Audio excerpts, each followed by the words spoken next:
We are interviewing Alexander Neef. Yay!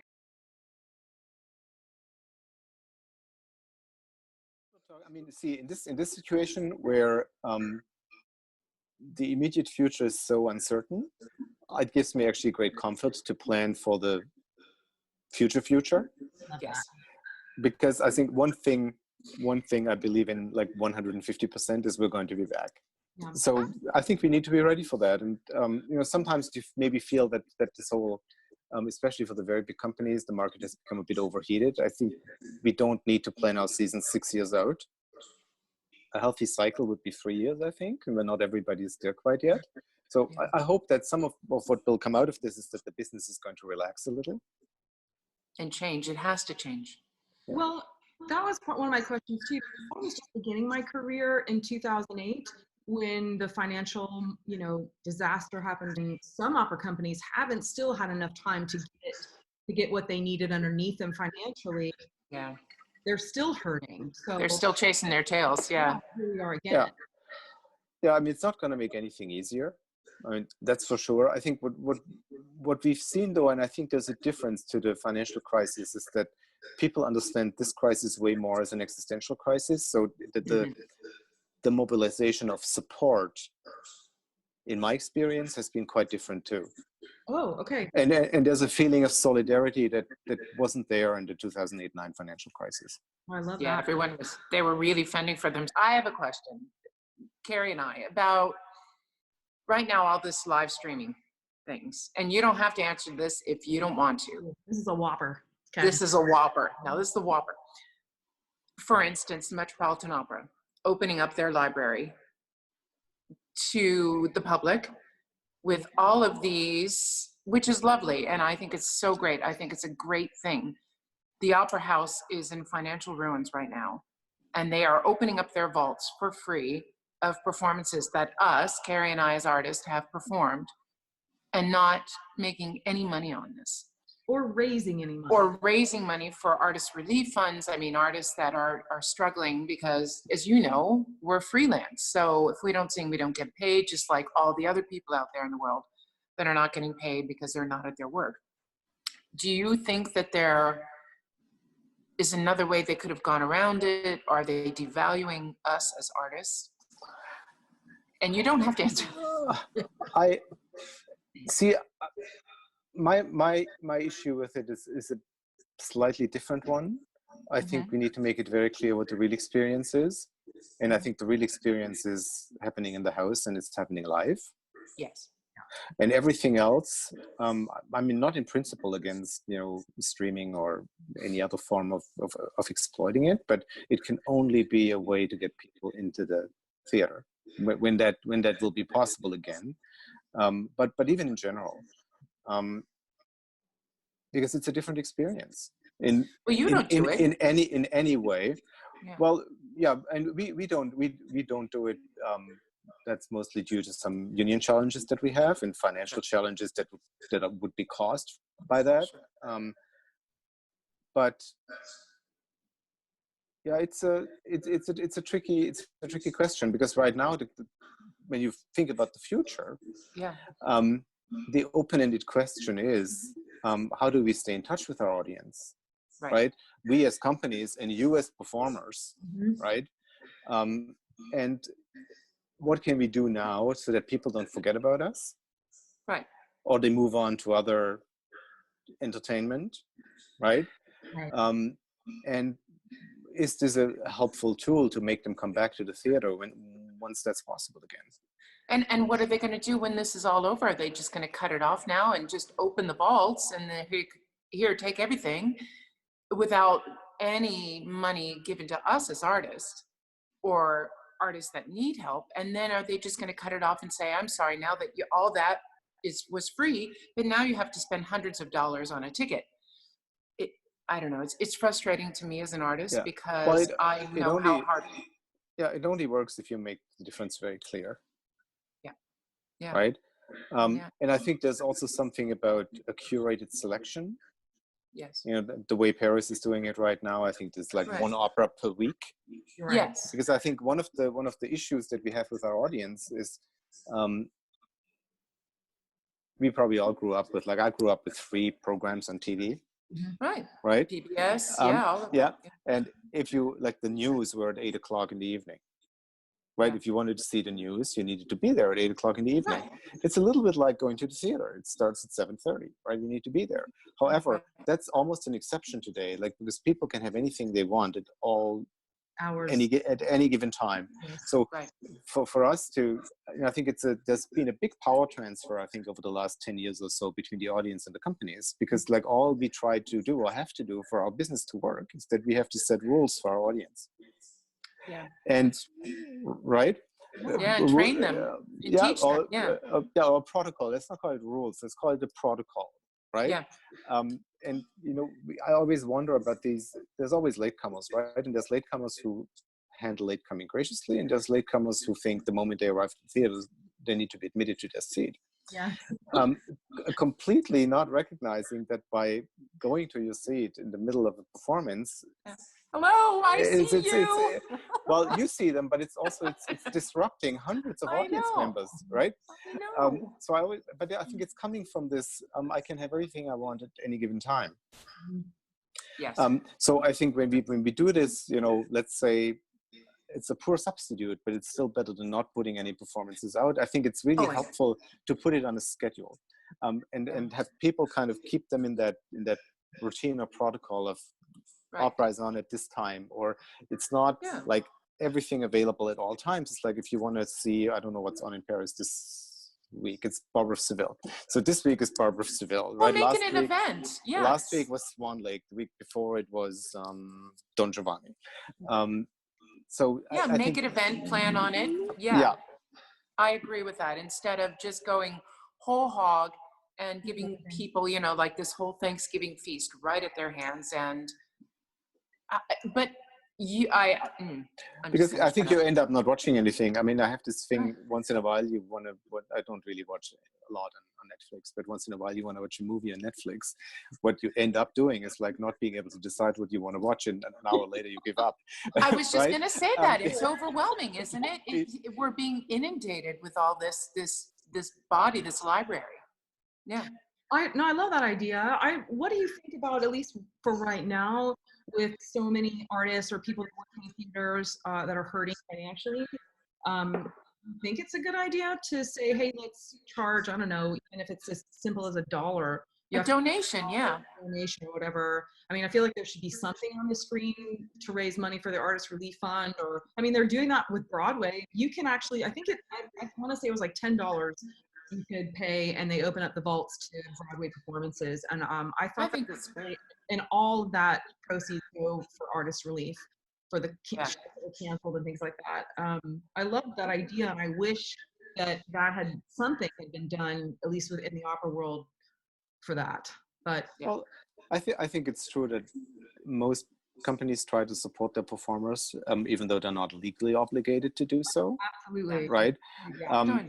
Within the limits of the possible. I think that's important. I think it's also important when you, for example, right now ask your audience to donate back the value of their tickets. Yes. I think you have to have an answer. I mean, that's what I told my people here. So what I told my board here is, like, we there's legal obligations that we have, but there's also moral obligations that we have, and we kind of need to kind of find a way between those two poles, that we don't go bankrupt, but that we also just don't do the legal minimum of what we have to do. Right. And so we're navigating between those two poles currently. But I think it's for me it's tricky to ask my audience for donations when at the same time I can't answer the question, how do we support our people? And of course, like, for us at COC, like, we have very different relationships with different groups of people that we work with. They're not all in the same they're not all in the same employment situation, so it's very hard to do, like, one-on-one comparisons. But I think there's one thing that's really important to me, is that we try to support the people at that very low end. Yes, I agree with that. Right? Like a percentage cut is not really for me the right thing to do, for example. No. Right? No. Because you just punish the people on the low end much more than the people on the high end in many ways. Right. But that you really look at those situations more individually and think, how can we be I mean, nobody will ever find everything fair that you do, but at least let's try. Right, as close as possible to fair. That's amazing. Yeah. Thank you. Thank you for being honest with that question, because I know it's a bit of a tricky. We all make that right now. It's a bit of a tricky one, you know. And now I think our job is not only to be singers, but also to lift people up and to give them hope and happiness through our music. But I see so many, and Carrie and I, we've talked about this, so many of our singer friends calling up crying, saying, I just had another job that was canceled. And, you know, your heart breaks for them. And I think, what can we do as artists? With singers being canceled through summer, through almost to fall now, and now everybody's kind of holding their breath about fall. But I mean, that's a substantial amount of money for singers. I mean, that's more, I guess the percentage of that, it's their whole year really. And to watch that go up in flames and not knowing where the next paycheck's going to come from is a little, that's why I asked about what is the way for us to help that, to help, and not just the performers, but it's the orchestra members, it's the crew. Yeah. It's everybody. Top to bottom. I mean, you as well, I'm sure. You and your family, I'm sure, are struggling too, because, you know, you're not in there, and I'm sure the morale is really, really difficult everywhere. So, well, it's a terrible situation when you can't do what you're there to do, right? And the biggest challenge is it's not happening to one company or one country. No, it's everything. No, you're right. It's like everywhere. Like we're all in the same boat. So that leads us to one of our last questions, which is about social media. Yeah. Right, Carrie? Yeah, I'm really curious about that. I mean, people are interested in everything. Yeah, it's true. It's true. In the last several years, we've been taught that to promote our career, to help the opera companies with promotion, that we need to be social media savvy and everywhere. And then all of a sudden that has stopped. We're not on a show. I don't have anything to promo. I mean, unless you want to see what I do every day on my couch. I would like to see the dent on your couch right now. Well, I think there's actually when we talk about new audiences and maybe taking away some of the fear that people might have. That's a great idea. About opera, that humanizing the art form or the experience through getting to know some of you a little bit more personally, without, you know, giving away all our dirty secrets. But I think there's a chance. You know, I think people are afraid of opera because they think they won't be able to understand it, right? Or they don't know what the protocol is when they come to the opera house. They always think there's all these other people who've been coming and they know what to do, and I don't know what to do. Okay. And I think that the big challenge for us is not retaining new audiences, it's getting them into the building for the first time. Yes. And because what we see is that the retention rates are actually amazing. Because that comes back to mostly you guys, what you do on stage. You can give people the bug. You can even that's my first opera I ever saw. It created an addiction that I can't get rid of anymore, right? That is what, and I think that's the power of opera. Is like it can be so powerful that it can do that to someone who's new to it with one single performance, and people will always want to come back looking for a similarly strong experience over and over again. And so in a way, you know, when we live in a time now, not only in North America, where arts education is not really strong in the public school system anywhere anymore. No. If we can find tools, and the great thing about social media is you have a direct connection with your audience. That's true for you, that's true for the companies, and you can tell your story the way you want to tell it. We're in control of our own content. You're right. Yeah, and I think there's a real opportunity there for people to allow them, new people, new audiences, to allow them to discover the art form a bit more on their own terms. Okay. And I'm very interested in that, and I think you performers, you're always going to be the best ambassadors for this art form.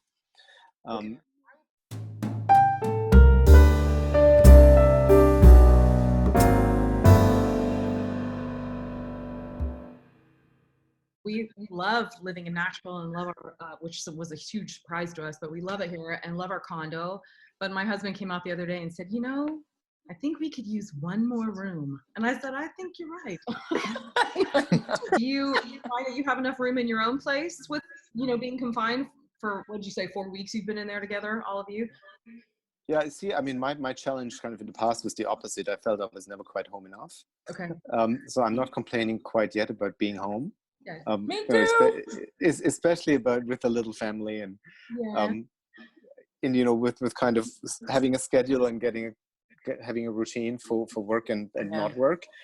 We actually got a couple of things done in the house, which is also nice. Awesome. I love that. I know that. But as I said to you, I feel like Carrie already went through the big purge, the cleaning purge, before she went away to Washington to sing. But, we've lived in this house now 10 years, and there have been things for 10 years that I wanted to get done. So we're finally getting it done. But I feel like I'm working more now here at home and with this podcast and interviews, and all these things than when I'm actually on the road. So. Yeah, I believe you. I finally did the leaves in the garden that had been there since the fall yesterday. You did that Sunday. It's good to do it now before the snow comes back next week. Yeah, I let the dog out and he was running around and I thought, all these leaves, I have to do it. And so I haven't bagged them quite yet, but there's 2 big leaf piles now in the garden. So it's progress. Don't let Marnie out. Don't let Marnie out because she's going to jump in. She's too old for that. Thank God. Okay. I don't know if you want to talk about this. I was kind of curious because I know that you co-parent with Marnie, and how is that working in quarantine? Are you able to do that, or was it just decided that it was you? Well, we've just extended the periods. We usually do like 1 week on and off.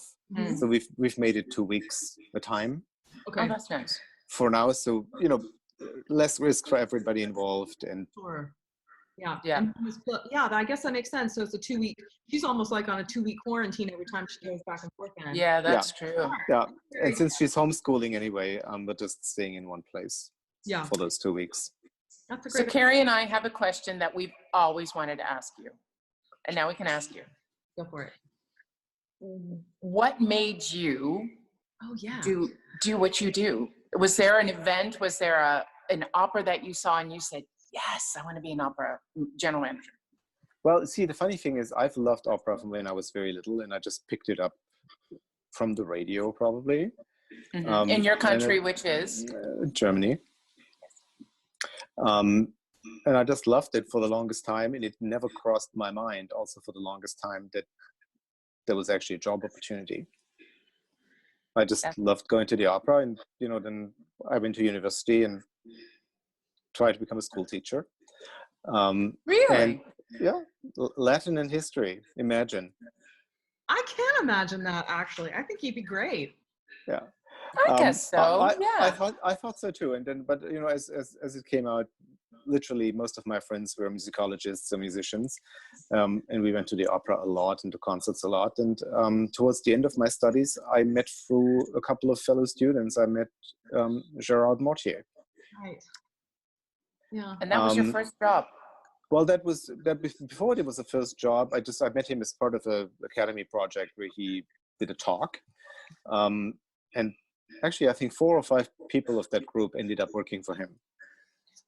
And cool. So I first did an internship in Salzburg, which was that's 20 years ago. Wow. Actually, this May. You didn't start in Dresden Opera, you you started in Salzburg, and then you went to the Paris National Opera. Well, I was very lucky in many ways. I mean, I actually, after I met Mortier, it was just a year before I started doing my teacher's exams. And so before going into that, I thought, maybe before I go down that road, I should apply for a couple of internships. And I sat down between Christmas and New Year, which was Christmas and New Year 99.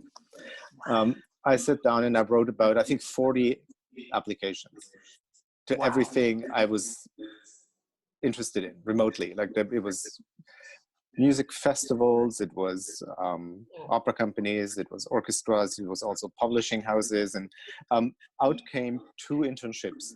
One at the publishers in Frankfurt, literature, and the other one at the Salzburg Festival. And the funny thing is that Mortier had nothing to do with that. Really? I just send it into the artistic administration, and Sylvia, who still works there, she picked it off the pile and she took it to Eva Maria Wieser's office and said, "This guy looks interesting. Should we maybe have him?" And the way they did it in Salzburg, they brought you in before the season to figure out if you were actually functioning, and then if you worked out, they would invite you back. They would invite you back for the season for a real job. So that first internship was unpaid. Wow. But it unraveled from there. And then while I was there was a problem in Mortier's office. His assistant was away for a couple of weeks, and they said, "You need just to help out there. You'll do your internship later. Help out in that office." Wow. And as a thank you, Mortier invited me back in the summer to come see rehearsals and stuff. And I was sitting in the stage and orchestra rehearsal of the Trojans, summer 2000. Wow. And Eva Maria Wieser comes by and says, "What are you doing here? Are you, free for the rest of the summer?" Just like and that. Then they needed a rehearsal translator for Peter Sellers, who was staging the world premiere of Kaya Sarayahu's La Femme Afar in that summer. That's amazing. And so my first paid job in opera was rehearsal translating for Peter Sellers. Wow. And now you're going back there. And then I went back there the summer after, and then Mortier offered me a job at the festival that he had just started in Germany, and then came Paris, and then came Toronto, and now Paris again. And now Paris. Yeah. Was the goal? Did you have a goal of going back to Paris, or did you have a goal of running one of the big companies of the world? Was that always kind of like on a dream board, or was it something that just happened and you said yes? Well, I think, you see, I never applied, apart from that very first internship, I never applied for anything. And I think that's amazing. I think that's the way it should be. Like I told my board here for my succession at the COC, don't hire anybody who applies. Wow, that's interesting. Find the right person, right? It's a bit harder. Like that's like no, but it's true. The position will find the person. Because it's a two-way street, right? It's not about you only, it's about how you relate to that company. And it's when the COC came to me 12 years ago, almost 12 years ago. I didn't necessarily plan on running an opera company ever. I was doing casting in Paris. It was a pretty nice job. I was rather happy there, and I didn't really think about running anything. And there was a process of several months, and we talked to each other, and they finally had me over for an interview. I saw the theater in Toronto, and after those couple of days in Toronto, I thought, well, with those people, maybe I can do this. And do it well. And thank you. And it's kind of the same thing that then happened in Santa Fe. I was not aspiring to become the artistic director there. It came out of a conversation they started, and then we felt it was the right thing to do. And then when Paris came up, it's the same thing. What did interest me about Paris when they came to me was that I felt it's not going to a new place. It's kind of going back to a place where I'd already been. And I probably wouldn't have considered it if I didn't have the feeling that I know some of the people there and that I know something about the place I'm going to. Okay. That makes sense. Boy. We have some rapid fire questions for you. Okay. Are you game for this? Sure. Okay. Like, Carrie? I gotta go back. Okay, go. your question is the first one. That's your question. Mine is? Who is your favorite opera singer, living or dead, and not us? I'm really in love with Rosa Poncel. Oh, yeah. Yes. Yeah. Yes. Okay. Carrie? I don't know. That makes me love you even more that's what your answer was. Yeah. All right. I don't know if you want to answer this. Favorite cuss or curse word in a different language? Oh. We got him, Carrie. We stopped. I mean, I kind of like merde. Yeah. Because it means something nice too. That's good. That's a good. Yeah. Yeah. PG rated. PG. That was a peachy version. Yeah. PG. One of these days we'll get the un-PG. I'm not much of a cursor. No, you aren't. You know where that comes from? Probably comes from me living in languages now that are not my mother tongue. Okay. That's true. So you don't kind of learn that stuff in school, right? That's true. Okay. Favorite clothing designer, because you always look so well put together. That's a good question. I don't have nearly as much time for shopping as I would like to. Yeah, well. But it would be Italian. It would be some Italian suit maker. Yes. Okay. Okay. We'll go with that. Yeah. I've really loved your music selections that you're putting on social media. I think that's really cool. Is that, I don't know, I guess, is that you doing that? Is that you or somebody else? Yeah, I do all my own stuff. Okay. So do I. So does Carrie. Yay. Yeah. I really have enjoyed watching those and listening to some of them. I haven't listened to all of them, but I was kind of curious, when you're not listening to classical music, what are you listening to, if any? I'm a great lover of jazz. Okay. I mean, to be completely honest, I don't really like to listen to opera specifically at home because I like it so much. I like it so much better live. Yeah, me too. Right? Even some of the people that we can't hear live anymore. That there's an attraction to that, but I would always choose a live performance over a recording in opera. I think there's other things like chamber music, solo piano, right. Or jazz that I really enjoy, which is more intimate. Yes. Right, which I really enjoy. Oh, sorry. Which I really enjoy listening to at home. What was the last live performance you heard? That is a good question. Well, it would have been at some point in February. Mm-hmm. It was the opening night of Salome with Amber in Frankfurt. Oh, really? That was the last? Yeah. Those videos looked amazing of her doing that too. Yeah, it was an amazing show. Oh, I wanted to see that so bad. There were big plans to go in April. Yes, but you see, it's amazing. That was over a month ago. I don't really remember that it has ever happened to me that I haven't seen a live performance of anything in over a month. Oh, okay. How much TV do you watch, and what are you watching? You know what? I haven't had a TV in more than 25 years. I knew it. We went back and forth about this. I said.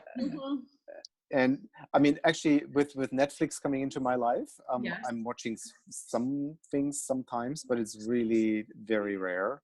Okay. It's more like I actually got an iPad and Netflix when Marnie was little for her entertainment because I thought I couldn't quarantine her from watching anything the way but I would always, if I have the choice between listening to some music and reading a book and Netflix, it will always be the book or listening to music. So are those the two things that you really are your go-tos when you need to just de-stress from what we're all living through right now, is books and music? Actually, the books even more than the music, because the music, there's always a little bit of a professional component to that. But with a good book, it's the best way for me to get away from everything. Which is right now? What book? Well, right now I went back to someone who I had discovered not so long ago, actually only when I came to Canada, is Joan Didion. Oh, yeah. Oh, really? Yeah. And so there's this non-for-profit publisher in the US. It's called Library of America, I think. And they bring out these collected works of all the great American writers. And they just brought out the first volume of her complete works. So I'm not quite halfway through. Okay. But that's great. And I'm more of a fiction than a nonfiction guy. Okay. Any biographies? You ever read those? I like letters. Okay. Like if you've never read the correspondence between Verdi and Boito, have it. Amazing. Amazing. Yeah. In English, in German, in French, mixture? In English. Okay, but everything you read is normally in English. Well, I try to alternate my three languages between English, French, and German. Mm-hmm. It's not always equal, but I gotcha. Okay, Carrie? If you weren't a general manager of the opera houses that you are, what would you be? What would you be? I mean, you talked about that earlier. Do you think you would still be a teacher? I might be a teacher now. Okay.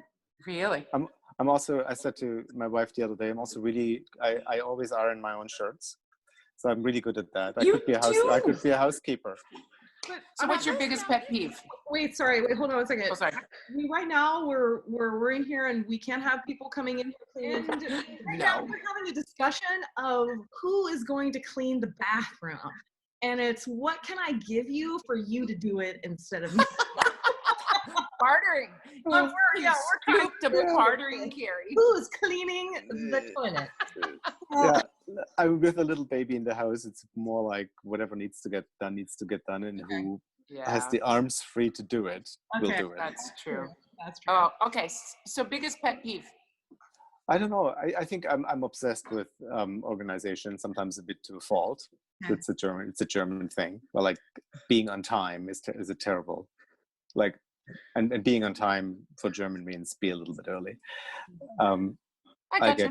I get unusually freaked out about not being on time, even though it's sometimes not my fault.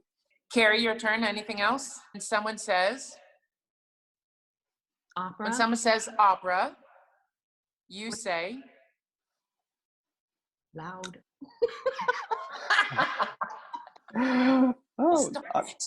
No, I would say for me the biggest fascination about opera has always been what a voice can do in a space unamplified, and how you support that.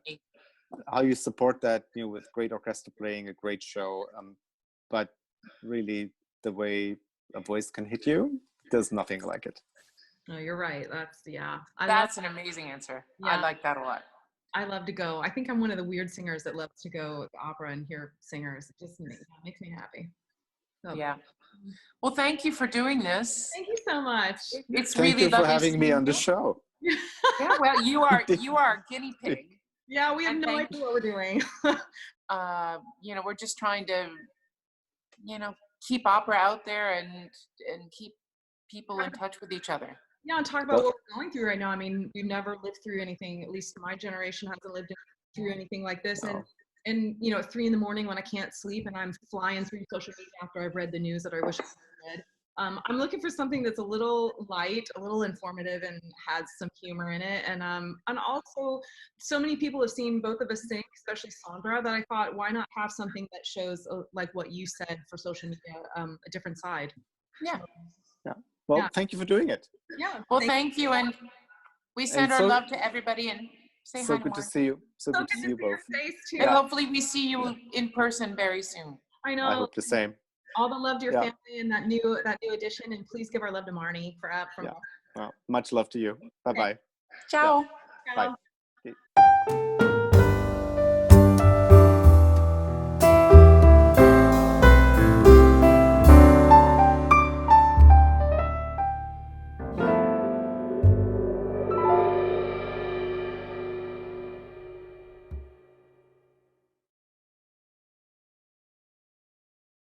Carrie's like, home. Okay, fish face. Well, I got my fish shirt on. Here, whatever you want. I like that shirt a lot. I want to steal it out of your closet. I know you do, but you know what? I thought today we needed to have some fun. Some bling bling.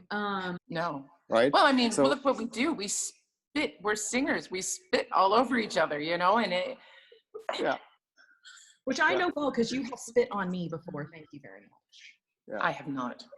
Yeah. One of my earliest memories of opera is a performance of Rigoletto in my home country, where in the second act scene, when Rigoletto comes in and he finds Gilda in the Duke's bedchamber, that whole duet was staged as them kind of facing each other, and he's singing directly to her. I know that whole duet. And she just stands there very still, and he sings at her. Oh. And I don't have to tell you what happened. And it was. You needed windshield wipers, right? It was really terrible, really terrible. Oh, I can never unremember this when I see Rigoletto now. That particular scene. Carrie, I did not spit on you, by the way. It was percussive.